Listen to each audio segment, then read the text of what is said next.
बिस्मिल्लाहिर्रहमानिर्रहीम। अज़ीज़ तलबा और तालिबात, अस्सलामु अलैकुम। उम्मीद है कि आप लोग खैरियत से होंगे।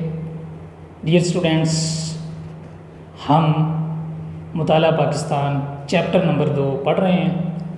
आपको ये बताता चलूँ कि ये न्यू सिलेबस है। आप नई बुक से इसको फॉलो करेंगे। नई बुक को ये मटेरियल आपको मिलेगा डियर स्टूडेंट्स। तो बाज़ार से आप नई बुक ले लें या नेट से डाउनलोड कर लें, उस पे ये टॉपिक है। पुरानी बुक्स पे ये टॉपिक नहीं है। डियर स्टूडेंट्स, आज हमारा लेक्चर नंबर 10 है, जो हमने चैप्टर नंबर 2 बाब नंबर 2 का 10वां लेक्चर हम आज करेंगे।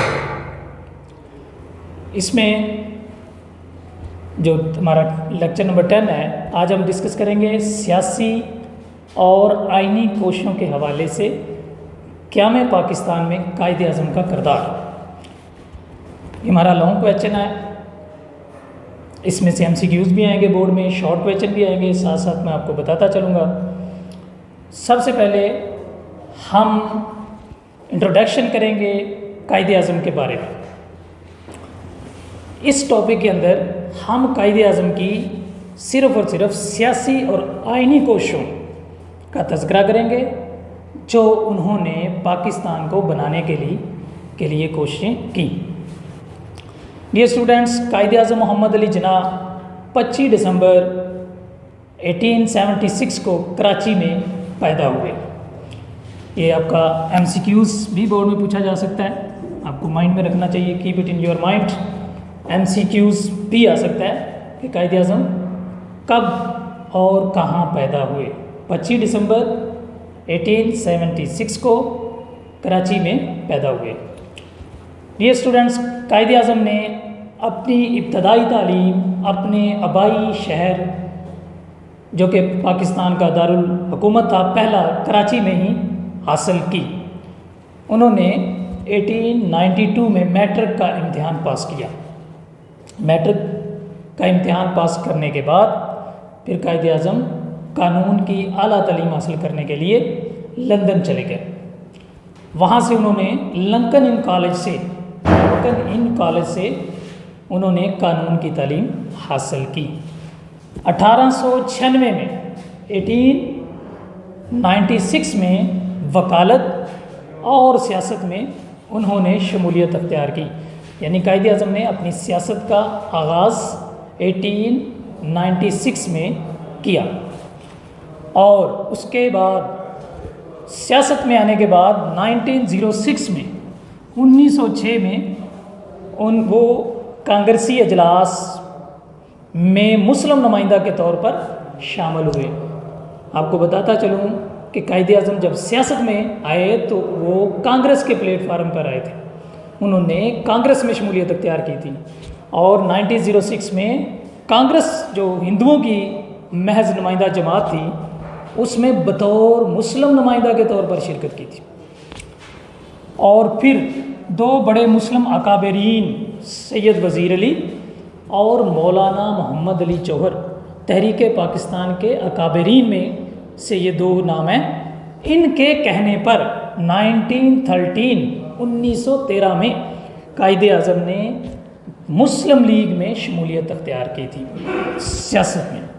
उसके बाद 1923 में मुस्लिम लीग के जनरल सेक्रेटरी बने और मुस्लिम लीग की सदारत उन्हें 1934 में मिली थी।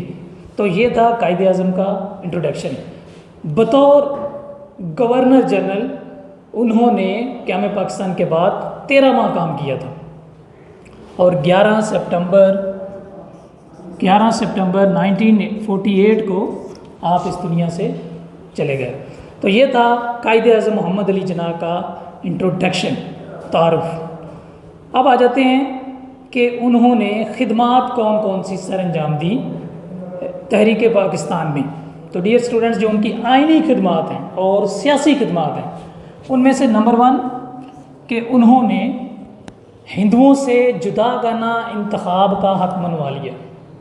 1916 में 1916 में लखनऊ में एक मुआहदा हुआ जिसमें हिंदुओं ने, कांग्रेसी लीडरान ने मुसलमानों के हकूक़, जुदागाना इंतखाब और दूसरे जो उनके हकूक़ थे उनको एक्सेप्ट कर लिया। तो कायदे आज़म की काविशों से हिंदू और मुसलमान मुत्तहिद हुए, एक सोच बनी उनकी। इस बिना पर कायदे आज़म को सफ़ीर अमन का ख़ताब भी दिया गया था 1916 में। ये शॉर्ट क्वेश्चंस भी पूछा जा सकता है कि कायदे आज़म को सफ़ीर अमन का ख़ताब क्यों दिया गया। तो हिंदुओं और मुसलमानों को मुत्तहिद करने पर कायदे आज़म को सफ़ीर अमन यानी अमन का सफ़ीर इसका ख़ताब दिया गया था 1916 को लखनऊ के मकाम पर। तो ये उनका सियासी कारनामा। उसके बाद डियर स्टूडेंट्स, उन्होंने हिंदुस्तान के अंदर नई दस्तूरी इस्लाहात का मुतालबा किया 1930 में। ये स्टूडेंट, दस्तूर जो लफ्ज़ है आइन कानून को कहते हैं। हर मुल्क किसी न किसी आइन और कानून के तहत ही चलता है। तो उन्होंने 1913 में नई दस्तूरी इस्लाहात का ऐलान किया और हिंदू रहनुमा जो थे गोखले, उनके साथ मिलकर उन्होंने ये काविश की। उसके बाद मॉन्टेगो चेम्सफोर्ड इस्लाहात में उनका किरदार है 1919 में। फिर उसके बाद सर सिडनी रोल्ट ने एक एक्ट मीन कानून, एक नया कानून मुतारफ़ कराया 1919 में। सर सिडनी रोल्ट ने एक एक्ट मुतारिफ़ कराया। ये एक्ट क्या था? ये इस कानून के तहत इंतज़ामिया को लामहदूद इख्तियारात दे दिए गए थे। वो बग़ैर मुकदमा चलाए गिरफ़्तारी कर सकते थे। कायदे आज़म ने इसके ख़िलाफ़ आवाज़ उठाई और कहा कि जो कौम अमन के ज़माने में काले कानून बनाती है वो मुहज़्ज़िब कौम नहीं हो सकती। तो कायदे आज़म ने रोल्ट एक्ट की शदीद मुखालफत की। ये भी शॉर्ट क्वेश्चंस के तौर पर आता है कि रोल्ट एक्ट पर कायदे आज़म का मौक़िफ़ क्या था। तो रोल्ट एक्ट पर कायदे आज़म का मौक़िफ़ बड़ा वाज़ेह था। उन्होंने कहा कि ये काला कानून है और जो कौम अमन के ज़माने में काले कानून बनाती है वो कोई मुहज़्ज़ब कौम नहीं हो सकती। ये उन्होंने रोल्ट एक्ट 19 पर अपना मौक़िफ़ दिया था। उसके बाद मुसलमानों के हकूक़ के लिए तजावीज़ दिल्ली दी उन्होंने 1927 में। और उसके बाद कायदे आज़म की सियासी और आइनी खिदमात में कायदे आज़म के 14 नकात बड़े मशहूर हैं। आपको बताता चलें कि 1916 में जो आपका लखनऊ में मुआहदा हुआ था, जिसमें कांग्रेसी लीडरान ने मुसलमानों के हकूक़ को मान लिया था, यहाँ आकर 1928 में 1928 में पंडित जवाहरलाल नेहरू ने ये जो मुआहदा हुआ था 1916 में, जिसमें मुसलमानों के हकूक़ की बात हुई थी, इसको मानने से इनकार कर दिया और नेहरू रिपोर्ट पेश की 1928 में। तो डियर स्टूडेंट्स, कायदे आज़म मोहम्मद अली जिन्ना ने नेहरू रिपोर्ट को मानने से इनकार कर दिया और इसके बदले में उन्होंने अपने 14 पॉइंट्स शाया किए, यानी 14 नकात पेश किए, जो कि कायदे आज़म के 14 नकात के नाम से मशहूर हुए, जिसमें उन्होंने मुसलमानों के हकूक़, मफादात और तहफ़्फ़ुज़ की बात की और हुकूमत में मुसलमानों की नुमाइंदगी की बात की।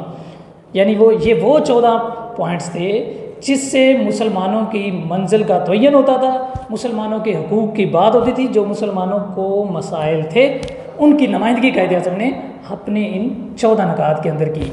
ये भी उनकी एक सियासी और आइनी काविश है कायदे आज़म मोहम्मद अली जिन्ना ने। डियर स्टूडेंट्स, उसके बाद आपको पता है कि 1937 में कांग्रेस ने अक्सरियत के बलबूते पर, क्योंकि उनकी मेजॉरिटी थी, बड़ी जमात थी, उन्होंने 11 कुल सूबे थे, 11 में से 7 सूबों में 11 कुल सूबे थे हिंदुस्तान के अंदर, उसमें से 7 सूबों में यानी 90% या 90% उन्होंने अपनी वजारतें तश्कील दे दी। और इस दौरान में 1937 की इन कांग्रेसी वजारतों के दौरान मुसलमानों पर जुल्म सतम किए गए। मस्जिदों में नमाज सही तरह पढ़ने नहीं दी जाती थी, वंदे मातरम का तराना जो था वो गवाया जाता था, मुसलमान बच्चों को तिलक लगाने पर मजबूर किया जाता था। यानी जुल्म सितम जो वो कर सकते थे अक्सरियत के बलबूते पर, उन्होंने अपनी इन वजारतों के दौरान मुसलमानों के साथ किया। और जब ये वजारतें ख़त्म हुई तो फिर कायदे आज़म के कहने पर 22 दिसंबर 1939 में मुसलमानों ने इजहार तशक्कुर किया। ठीक है जी। उसके बाद डियर स्टूडेंट्स, कायदे आज़म मोहम्मद अली जिन्ना ने मुल्कगीर हंगामी दौरे किए जब उनको मुस्लिम लीग का मुतफिका लीडर तस्लीम कर लिया गया। जब उन्हें मुस्लिम लीग का लीडर 1934 को तस्लीम कर लिया गया तो फिर वो मुल्क के तौल अर्ज़ पर गए और लोगों तक पैगाम पहुँचाया कि मुस्लिम लीग बनाने का मकसद क्या है और मुसलमानों का मुस्लिम लीग में आने का मकसद क्या है, और अगर मुसलमान है तो फिर लीग में आना चाहिए। उस वक़्त नारा भी मकबूल हुआ था, हर ज़बान से दुआम था कि अगर तू मुस्लिम है तो फिर लीग में आ। तो कायदे आज़म ने हिंदुस्तान के चप्पे चप्पे में, कोने कोने में, करिए करिए, गली गली लोगों तक पैगाम पहुंचाया कि अगर आप मुसलमान हैं तो फिर मुस्लिम लीग का साथ दें, जो कि सिर्फ़ और सिर्फ मुसलमानों की नुमाइंदा जमात है और जिसमें मुसलमानों के हकूक़, मफादात और तहफ़्फ़ुज़ की ही बात होती है। तो ये कायदे आज़म ने अपने मुल्कगीर हंगामी दौरों में सदारत के बाद उन्होंने कहा।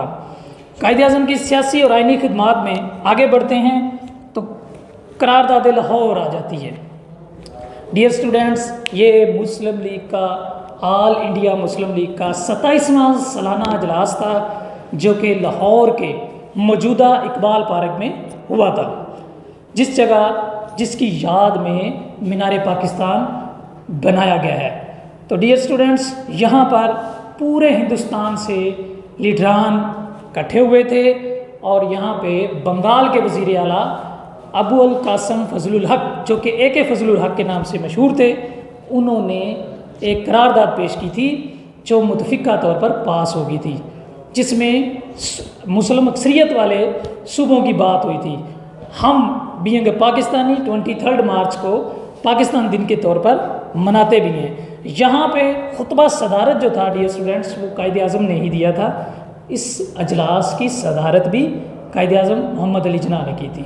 वहाँ पे उन्होंने दो कौमी नज़रिए की भरपूर वजाहत की थी। उन्होंने बावर कराया तमाम मुसलमानों को कि इंडिया एक बड़े सगीर है, मुल्क नहीं है, किसी एक कौम का वतन नहीं है, यहाँ कई कौमें रहती हैं, हिंदू और मुस्लिम दो बड़ी कौमें हैं, ये उन्होंने बावर कराया। और दूसरे नंबर पर उन्होंने कहा कि हिंदू और मुसलमान दो अलहदा कौमें हैं, हिंदुओं की तहजीब अलहदा है, मुसलमानों की तहजीब अलहदा है। सदियों इकट्ठा रहने के बावजूद ये दोनों कौमें आपस में घुल मिल नहीं सही। लिहाजा इन दोनों कौमों के मफाद में यही है कि जहाँ पे हिंदुओं की अक्सरियत है हिंदुस्तान बना दिया जाए, जहाँ पे मुसलमानों की अक्सरियत है वहाँ पे पाकिस्तान बना दिया जाए। तो कायदे आज़म ने बड़े वाज़े तौर पर 23 मार्च 1940 को दो कौमी नज़रिए की वजाहत की और ये अजलास डियर स्टूडेंट्स 3 दिन जारी रहा था, 22, 23 और 24 मार्च तक। ठीक है जी। उसके बाद आज आगे बढ़ते हैं तो कायदे आज़म की अगली जो काविश है वो 1945 और 46 के इंतखाबात हैं। अंग्रेज़ हुकूमत ने ये पता चलाने के लिए कि अवाम में किस जमात की मकबूलियत है, क्योंकि पीछे कांग्रेस ये दावा कर रही थी कि वो हिंदुओं की भी जमात है, वो मुसलमानों की भी जमात है और मुसलमान भी कांग्रेस का हिस्सा हैं, लेकिन मुस्लिम लीग कह रही थी कि मुसलमानों की एक ही नुमाइंदा जमात है और वो है मुस्लिम लीग। और काबीना मिशन प्लान में ये कहा गया था कि मुस्तकबिल में 6 हिंदू होंगे वजारतों में और 5 मुसलमान होंगे। वहाँ पे कांग्रेस पे जिद थी कि एक मुस्लिम नुमाइंदा कांग्रेस का होना चाहिए, लेकिन मुस्लिम लीग कह रही थी कि पाँचों के पाँचों नुमाइंदे, पाँचों की पाँचों वजारतें वो मुस्लिम लीग के पास होनी चाहिए। दोनों अपने अपने पॉइंट ऑफ व्यू पे थे और इस चीज़ को फिर क्लियर करने के लिए हुकूमत ने 1945 में मरकज़ी असम्बली के और 1946 में जनवरी 46 में सूबाई असम्बलियों के इलेक्शन करवाए। और इन इलेक्शन की ख़ास बात यह है कि कायदे आज़म मोहम्मद अली जिन्ना ने खुला चैलेंज किया था इन इलेक्शन में कि अगर मुसलमान मुस्लिम लीग का साथ दें तो पाकिस्तान बनने दिया जाए और अगर मुसलमान मुस्लिम लीग का साथ ना दें तो फिर मैं अपने इन पॉइंट ऑफ व्यू से दस्तबरदार हो जाऊंगा। तो ये किस्म का खुला चैलेंज था और कायदे आज़म को 100% यकीन था कि मुस्लिम लीग इंतखाबात में जीतेगी और रिज़ल्ट भी कुछ ऐसा ही आया था डियर स्टूडेंट्स कि मरकज़ी असम्बली की टोटल सीटें मुस्लिम लीग ने जीत ली थी कायदे आज़म की ही बदौलत, और सूबाई असम्बली की भी 90% यानी 492 सीट्स में से 420 सीट्स जो थी 28 सीट्स वो मुस्लिम लीग ने हासिल कर ली थी। तो यूँ 10 नंबर पे कायदे आज़म मोहम्मद अली जिन्ना ने इंतखाबात में, जिससे मुसलमानों की मंजिल और करीब आ गई थी, भी गहरा और अहम किरदार अदा किया था मोहम्मद अली जिन्ना ने।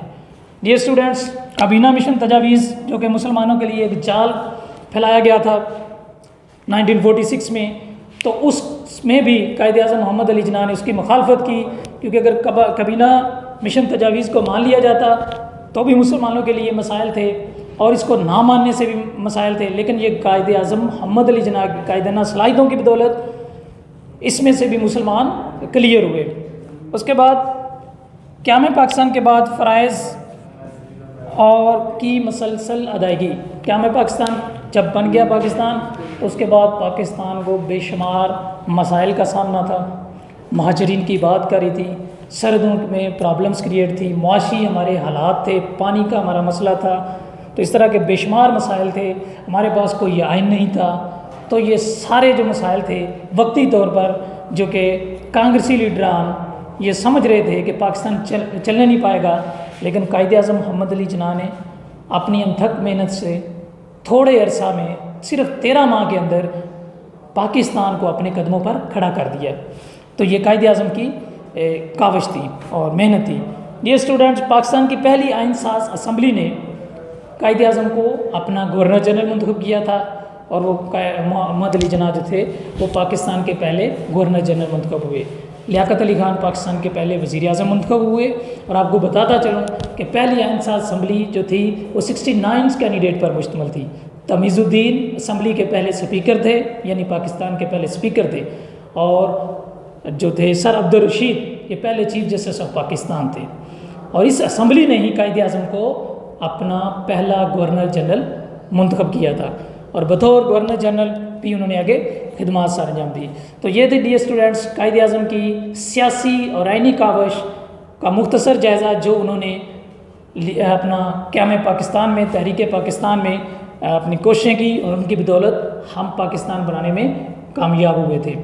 तो ये आपका लेक्चर है। इसमें से होम असाइनमेंट आपने जो करनी है डियर स्टूडेंट्स, उसमें आप रोल टैक्ट 1919 पर कायदे आज़म का मौक़िफ़ और हिंदुओं से जुदा गना इंतखाब का हक़, यानी कायदे आज़म ने सफ़ीर अमन का ख़ताब कैसे पाया, ये 2 शॉर्ट क्वेश्चंस आप होम असाइनमेंट के तौर पर लिखेंगे, और बाकी सारा आप आउटलाइंस की रोशनी में न्यू सिलेबस को, नई बुक को मद्देनज़र रखते हुए वहाँ से आप इसको रीड भी करेंगे। उम्मीद है कि आपको बातें समझ आ गई होंगी। तो अगले लेक्चर में फिर मुलाकात होगी। डियर स्टूडेंट्स, अल्लाह हाफ़िज़, अपना ख्याल रखिएगा।